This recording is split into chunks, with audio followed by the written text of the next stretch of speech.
Assalamualaikum warahmatullahi wabarakatuh. Selamat datang kembali di Rio Ryuha Sport. Seperti biasa, kita awali dari Timnas Indonesia. Federasi Sepak Bola Belanda KNVB resmi tak memanggil 3 pemain keturunan Indonesia ke dalam skuad Timnas Belanda jelang lanjutan kualifikasi Piala Dunia 2026. 3 nama itu adalah Miss Higlers, Kevin Dix, dan Pascal Struijk. Pihak KNVB mempersilahkan bagi PSSI jika ingin mengambil 3 pemain ini untuk dipakai di Timnas Indonesia. Timnas Belanda cuma ambil 1 pemain keturunan Indonesia di Timnas Belanda, yakni Tijani Riders. Dengan ini, Tijani resmi tak bisa lagi dinaturalisasi oleh Indonesia. Sementara itu, Sintayong sendiri belum mengumumkan 1 pemain pun yang didapatkannya saat pergi ke Eropa. Sintayong cuma mengunggah postingan saat menyaksikan pertandingan-pertandingan pemain timnas di Eropa seperti Jay Ijes, Sen Patinama, Marcelino Ivargener maupun Rafael Struijk. Jelas belum diumumkannya 1 pun pemain bidikan Sintayong membuat para Sintayong haters alias tim pembenci Sintayong langsung nyinyirin Sintayong yang bilang, "Cuma jalan-jalan dan liburan doang mah semua juga bisa." Itulah yang ditulis Akmal Marhali di Instastory-nya. Di sisi lain, Sintayong pun kembali disentil atas keputusannya menawarkan Pratama Arhan ke klub Korea Selatan Suwon FC. Sebab sejak direkrut Suwon FC, Arhan sama sekali belum pernah dipakai. Media Korea Selatan menyebutkan kenapa Arhan ini tak dipakai sebab kualitas Arhan ini masih jauh di bawah pemain-pemain Korea lainnya. Dia, Arhan, memang bagus di bawah asuhan Sintayong, tapi di level Korea dia masih jauh tertinggal. Dia harus cepat beradaptasi dan mengembangkan permainannya, ujar pelatih Suwon FC Kim Eung-joon yang kami kutip dari Bola Nusantara. Buat kami nggak aneh sih, sebab ya semua juga tahu Arhan ini kan direkrut bukan lantaran skillnya, tapi demi bisnis aja. Ya meskipun ini sempat dibantah oleh pelatih Suwon FC, tapi ya inilah faktanya.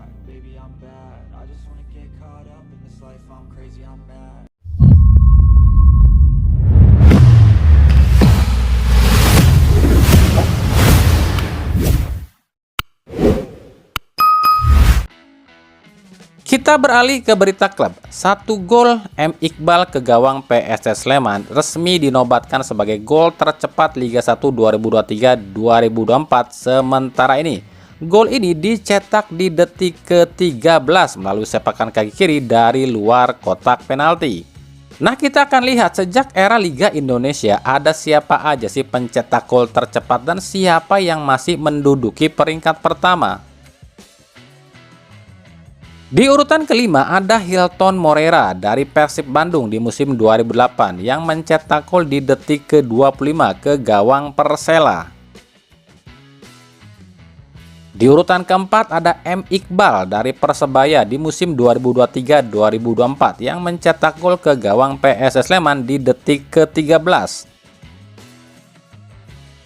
Di posisi 3 ada Hugo Gomez dari Madura United di musim 2022-2023 yang cetak gol ke gawang Persikabo di detik 13.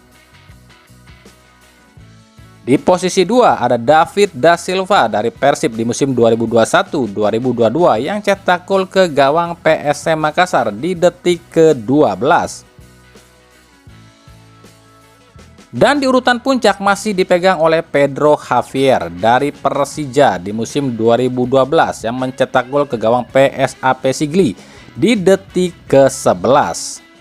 Jadi sejak era Liga Indonesia belum ada yang bisa menggusur posisi dari Pedro Javier yang menduduki peringkat pertama pencetak gol tercepat dengan 11 detik. Nah, kira-kira akankah ada yang melewatinya?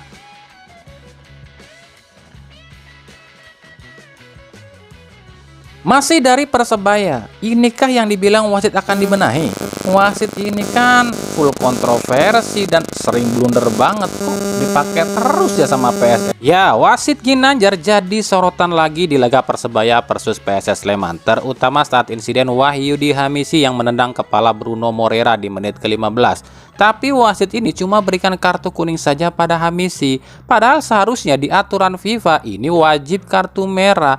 Bahkan di laga ini kami ya melihat banyak sekali keputusan atau kejadian yang lepas dari pengawasan wasit ini. Inikah kualitas wasit Liga 1? Ini wasit kan menurut kami nggak layak loh jadi wasit, sebab belum ada satupun pertandingan yang dipimpin oleh wasit ini yang berjalan mulus. Selalu ada kontroversi. Herannya tiap kali dikritik PSSI selalu beralasan inilah itulah. Jadi para wasit ini nggak bakalan jera. Pasti nanti ada yang komentar nih ya, kalau wasitnya dipecatin terus habis dong wasitnya. Itu pikiran yang sempit. Di Indonesia itu saat ini ada kurang lebih sekitar 1000-an wasit dengan berbagai lisensi. Ada yang lisensinya abal-abal, ada yang lisensinya asli. Ya kalau wasitnya kontroversi, pecat aja, ambil wasit baru. Tapi kan lisensinya gimana? Alah lisensi. Wong saat ini aja di Liga 1 cuma 8 wasit aja kok yang punya lisensi. Yang lainnya bodong. Nah kalau udah gini, apa bedanya kalau ambil wasit baru, wasit amatiran? Toh nggak ada bedanya wasit kita dengan tukang parkir.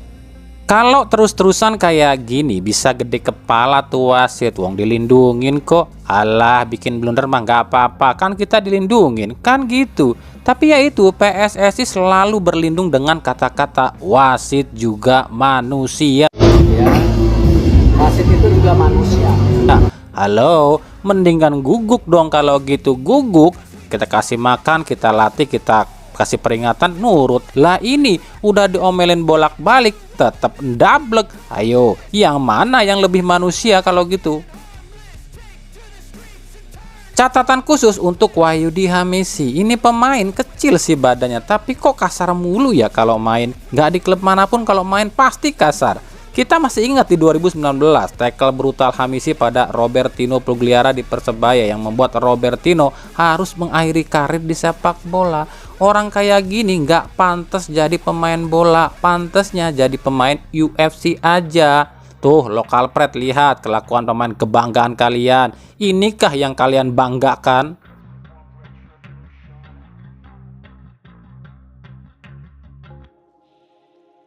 Dari Persib Bandung, hingga sejauh ini kita belum mengetahui apakah laga Persib versus Persija ini bisa dihadiri penonton atau tidak. Meskipun dalam surat Komdis itu sanksi ini bisa diajukan banding.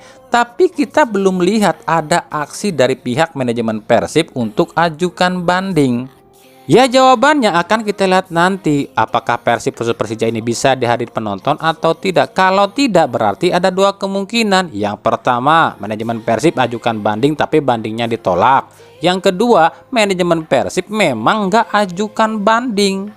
Sebenarnya kan penyebab dari sanksi ini tuh kan gara-gara keributan ya supporter PSIS. Kejadian ini tuh terjadinya di luar stadion loh. Udah kelar juga pertandingannya, tapi kok ya cepat amat ya Komdis PSSI jatuhkan sanksi sama Persib. Ya kalau kita bandingkan keributan di pekan ke-27 ini, ada beberapa pertandingan yang mengalami keributan. Yang pertama di laga Bali United kontra Persisolo. Lihat sendiri ya, ini kejadiannya di dalam stadion, saling lempar dua kelompok supporter loh. Yang kedua di laga Persita lawan Borneo FC, ini lebih parah. Flare nyala, penonton masuk ke lapangan dan pukulin pemain, penonton pukulin dan injak-injak steward. Nah silahkan menurut kalian, keributan mana yang paling parah di antara tiga keributan ini? Ini baru 3 aja contoh loh ya, sebenarnya masih banyak sih di pekan ke-27 ini. Sebagai catatan, di laga Persib versus PSIS yang ribut itu supporter PSIS lawan petugas. Nah di laga Bali United versus Persisolo yang ribut antar supporter. Sementara di laga Persita lawan Borneo FC yang ribut itu supporter lawan pemain, supporter lawan steward. Nah kira-kira yang mana yang lebih gede dendanya? Kalau Persita sih pasti ya, sanksinya ini pasti akan gede. Nah gimana dengan Bali United versus Persisolo? Apakah cuma Persisolo yang akan dihukum atau dua-duanya? Wong di Bandung aja cuma Persib kok yang dihukum, padahal supporter away yang rusuh. Ngerti dong sekarang, di Indonesia itu selama ada orang dalam, ya aman sentosa.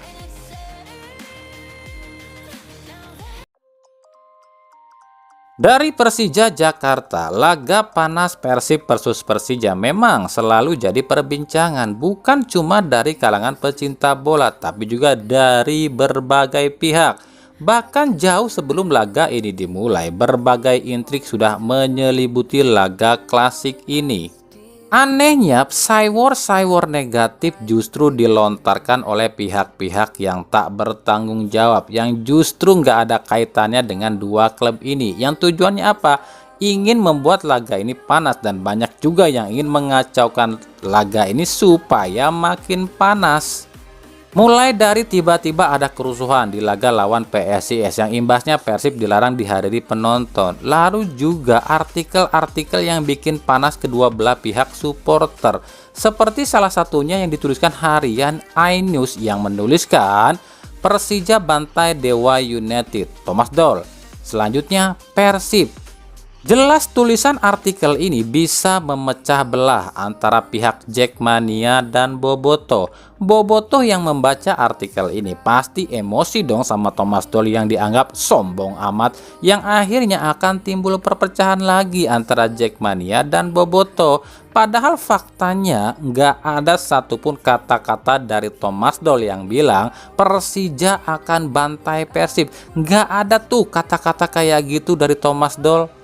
Thomas Doll itu cuma bilang gini nih, namun kita juga harus waspada menatap derby melawan Persib Bandung. Kita akhirnya bisa kembali ke Jakarta dengan mood menyenangkan, karena 2 kali bertanding di Bali sebelumnya kita mendapatkan hasil yang kurang menyenangkan. Saya pikir ini bisa menjadi titik balik, ujar Doll. Cuma itu yang diucapan dia, nggak ada tuh yang bilang dia ini selanjutnya kita akan bantai Persib. Nggak ada tuh dia ngomong kayak gitu. Now we have the derby in front of us.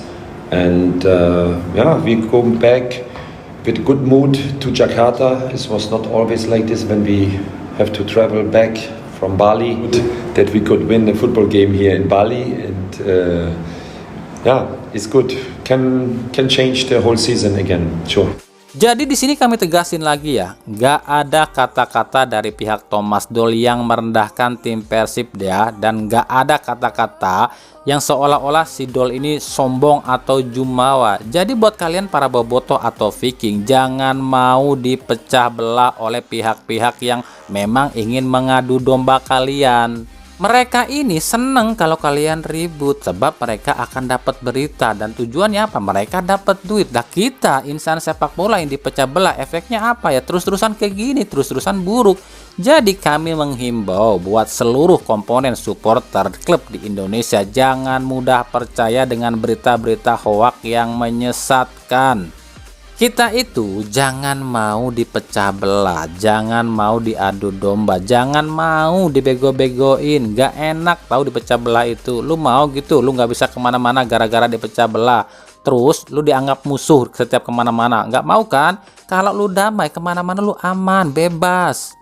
Coba deh kalian mikirnya kayak gini nih. Misalnya nih kalian ini belum punya pasangan, belum punya laki atau bini. Kalian ini misalnya orang Bandung atau orang Jakarta. Kan belum tentu pasangan lu tuh sekampung sama lu. Misalnya dari Jakarta dapat orang Jakarta. Bisa aja kan laki atau bini lu orang Bandung. Atau sebaliknya orang Bandung dapat laki atau bini orang Jakarta. Nah gimana perasaan lu? Ribet kan? Makanya kalau kalian ribut terus, kalian pun gak bakal bisa kayak gitu. Tiba-tiba emang lu bisa nentuin gitu jodoh lu dari mana? Oh enggak, laki gua ntar orang orang Jakarta juga gak bakalan bisa gitu. Soal jodoh rezeki itu Tuhan yang ngatur. Nah kalau lu damai, lu mau nikah, mau pacaran sama siapapun juga, lu bebas, gak bakalan takut digebugin. Mikir atuh ke situ.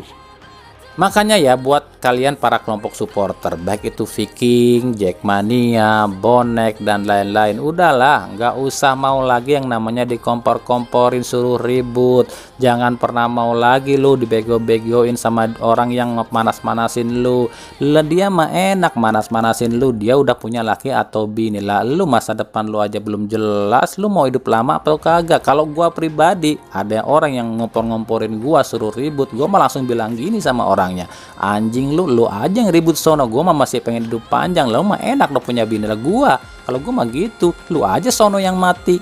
Jadi intinya apa di pembahasan kita kali ini? Sebagai pecinta bola, sebagai supporter, kita jangan mau dibego-begoin sama oknum-oknum yang belum tentu dia adalah ngerti bola, dia adalah supporter. Paham?